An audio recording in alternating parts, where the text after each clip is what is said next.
not all DEXs are created equal. It's worth understanding how traditionally we as yield farmers, as investors into the DeFi space, typically make money. And we'll just talk very traditionally here. You put up some Bitcoin and some USDC into a liquidity pool, which probably wouldn't pay you much, but we're just going to use it. Actually, I am in a Bitcoin pool that pays me around 60% right now. So that's actually really, really good on Bitcoin. But that's set aside. Every time someone buys, sells, swaps, every time a trader does anything, every time a buyer or seller does anything, and I think we all understand this, there's a fee that they pay. That fee goes to me. And I get a portion of that fee. And of course, the bigger the pool is, the less portion of that fees everyone gets. And so we do look at total value locked and volume, and we look at a ratio between the two. But that's a topic for a different discussion. We talk about it all of the time. It's in our DeFi entry framework in the DeFi in the position entry criteria in the DeFi framework session of the UIG. Do study it if you're newer to the UIG.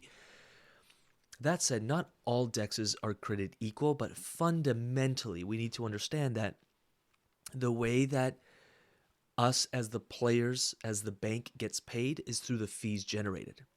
Now, Aerodrome, for example, and again, if you're listening to this podcast and it's like this episode is a year old, I'm sure there's some other DEXs around, and who knows where Aerodrome will be, except we're extremely bullish overall on it because it's the main DEX on base and they're doing some really cool stuff. But that said, another player can come in. But they use a bit of a voting mechanism.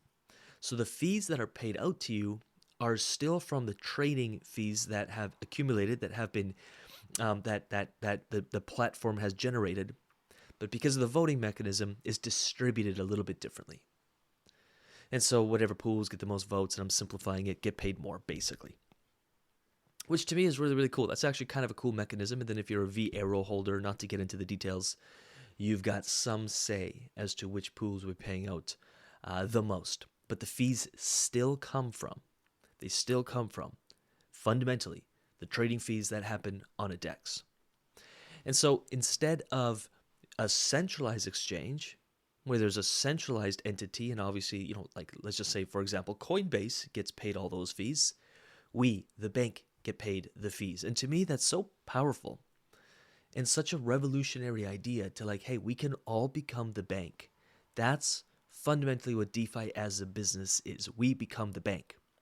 Now, we'll all have different portfolios and we'll all distribute our tokens and coins differently across different DEXs depending on what style of portfolio we want to build. But at the end of the day, we get paid those fees. It's just important to understand that not all DEXs are created equal. And maybe there'll be some new DEX that has, low TVL, insane volume. They're paying out a ton, but they're not battle tested yet. I mean, there's been DEXs that come out that aren't battle tested at all, and they're actually just turn out to be massive scams, and they take all the liquidity. Like, we want to stay far away from that. It's why we typically stick to the bigger DEXs. Again, not all DEXs are created equal. It's important to understand that. Some people will jump into way more risk to make an extra 100% a year, but then they lose all their capital because they got into something scammy or not tested or something that, someone sent them and it's not even audited.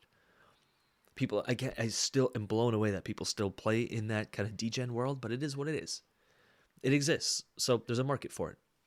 But then, so they try to make an extra 100% a year, but they give up 100% of their gains and they go to zero. It just doesn't make sense to me. We want slow, steady, consistent. Again, not all DEXs are created equal, so before you deploy capital on any DEX, I highly recommend that A, it's trusted.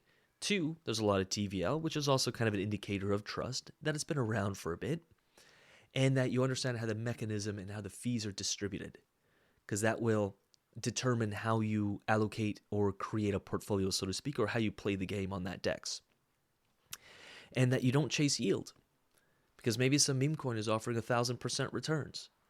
But if you make 100%, if you double your bag in a month, but the token falls by 90%, I mean, you've made nothing. You've just lost a ton of money, or at best, you've broken even, and there's a ton of opportunity cost there. Let's continue this conversation. I know you check out the entry criteria and like some of the risk avoidance criteria inside the UIG, and we can continue this conversation here on the pod. With that said, our 5 minutes is up. Happy yield farming, and let's get to it.